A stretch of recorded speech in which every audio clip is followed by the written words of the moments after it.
मेरे प्यारे दोस्तों, नो पॉलिटिक्स प्लीज में आपका स्वागत है। दोस्तों, हमारा देश सेकुलर है। जैसा कि हमारे संविधान में सेकुलर शब्द को जोड़ा गया है और आप सभी जानते हैं कि गाहे बगाहे इस देश में सबसे पहले संविधान खतरे में आता है और इसके बाद सेकुलरिज्म खतरे में आता है। लेकिन क्या आप जानते हैं कि सेकुलरिज्म क्या है? सेकुलर का मतलब क्या होता है? क्या सेकुलर का मतलब हिंदू मुस्लिम भाई भाई होता है या इसका कुछ और भी मतलब है? सेकुलर का क्या सही अर्थ है? चलिए हम आपको बताते हैं। सेकुलर शब्द लैटिन भाषा का एक शब्द है, सेक्युलो। उस शब्द से निकला है। सेकुलो का अंग्रेजी में अर्थ होता है इन दी वर्ल्ड। इसकी कहानी इस तरीके से है कि कैथोलिक ईसाइयों में संन्यास लेने की एक परंपरा प्रचलित है। इसके अनुसार सन्यासी पुरुषों को मॉन्क और महिलाओं को नन कहा जाता है।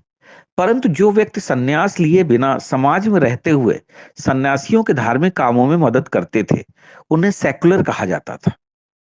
और सेकुलरिज्म की कहानी कुछ यूं है कि 15वीं सदी में पोप को असीमित अधिकार प्राप्त थे। यहां तक कि उसे यूरोप के किसी भी राजा को हटाने तथा नए राजा को नियुक्त करने और किसी को भी धर्म से बहिष्कृत करने तक के अधिकार प्राप्त थे। यहां तक कि पोप की अनुमति के बिना कोई राजा शादी भी नहीं कर सकता था।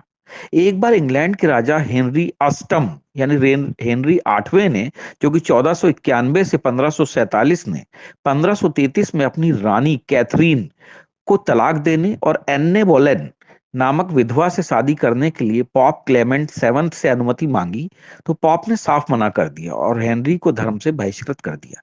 इस पर नाराज होकर हेनरी ने अपने राज्य इंग्लैंड को पोप की सत्ता से अलग करके चर्च ऑफ इंग्लैंड की स्थापना कर दी। अब समझिए आगे। इसके लिए उन्होंने 1534 में इंग्लैंड की संसद में एक्ट ऑफ सुप्रीमेसी नामक कानून पारित किया, जिसका शीर्षक था separation of church and state, जिसके अनुसार चर्च ना तो राज्य के कामों में हस्तक्षेप कर सकता था और ना ही राज्य चर्च के कामों में दखल दे सकता था। इस चर्च और राज्य के अलगाव के सिद्धांत को उसने सेकुलरिज्म का नाम दिया। बाद में जॉर्ज जैकब हैलियट ने 1851 में इस शब्द के प्रयोग को करके चर्च की नीतियों से अपने मतभेद प्रकट करने के लिए किया। तो अब आप समझिए सेकुलर शब्द का प्रयोग किस तरीके से किया गया। आज भी अमेरिका में सेकुलरिज्म का अर्थ यही माना जाता है कि जहां पर राज और धर्म दोनों अलग अलग होने चाहिए।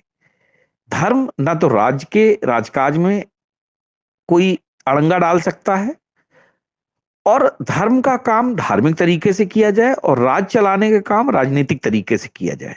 इसको सेकुलरिज्म कहा जाता है और यही बात अमेरिका से लेकर सारे यूरोप के देश फॉलो कर रहे हैं। लेकिन भारत में जो हमारे धूर्त नेता हैं और सत्ता लोलुप लोग हैं, उन्होंने सेकुलर शब्द का अर्थ धर्मनिरपेक्ष कर दिया है। जबकि धर्मनिरपेक्षता ऐसा जो शब्द है, इसका मतलब यह है कि you are unbiased from religion, यानी कि रिलीजन में कोई बायस नहीं होना चाहिए, उसको धर्मनिरपेक्षता बोलते हैं। जिसका कि सेकुलरिज्म शब्द से कोई दूर दूर से भी संबंध नहीं है। और इन्होंने सेकुलर का जो उल्टा एक विलोम भी शब्द जो है निकाल के रख दिया है, उसका इन्होंने कर दिया है सांप्रदायवाद। जबकि संप्रदायवाद का सेकुलरिज्म से कोई लेना देना है ही नहीं। तो इसलिए दोस्तों ध्यान रखिए, सेकुलर धर्मनिरपेक्ष शब्द जो है, जिसको कि आप धर्मनिरपेक्षता कहते हो, उसका सेकुलरिज्म से कोई लेना देना नहीं है। ये भारत में सिर्फ लोगों को बेवकूफ बनाने के लिए और भारत की जनता को एक तरीके से मानसिक तौर पर गुलाम बनाने के लिए सेकुलरिज्म शब्द का इस्तेमाल किया जाता है।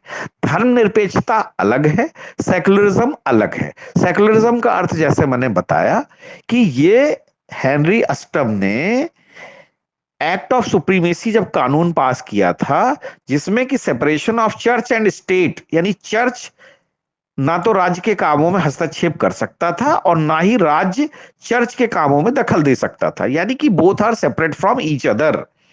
उसके कारण जो एक कानून जो पास हुआ था, उसको इन्होंने इस सिद्धांत को सेकुलरिज्म कहा गया था। सो आप समझिए भारत में किस तरीके से नेता जो है भोली भाली जनता को बेवकूफ बनाने के लिए कहां कहां से शब्द और उसकी रचनाएं गढ़ते हैं और पूरी जनता को बेवकूफ बनाकर अपना उल्लू सीधा करते हैं। जबकि सेकुलरिज्म की ना तो ये भाषा है, ना तो इसका कोई मीनिंग है, और ना ही हमारे देश के ऊपर ये सेकुलरिज्म नाम की कोई चीज लागू है। यहां पर सेकुलरिज्म को जिस तरीके से हिंदू मुस्लिम भाई भाई या संप्रदायवाद या धर्मनिरपेक्षता के रूप में जो पेश किया जाता है, ये एक टोटली गलत बात है और इसको किसी भी हालत में हमारे देश के लोगों को स्वीकार नहीं करना चाहिए। और इस सेकुलरिज्म शब्द का जितना भी विरोध हो सके वो करना चाहिए। भले ही इंदिरा गांधी ने इसको हमारे संविधान में संशोधन करके घुसेड़ दिया हो, लेकिन वस्तुतः हमारे देश का जो संविधान है वो सेकुलरिज्म मानने वाला नहीं है। ना ही सेकुलरिज्म का मतलब धर्मनिरपेक्षता होता है। जय हिंद, जय भारत।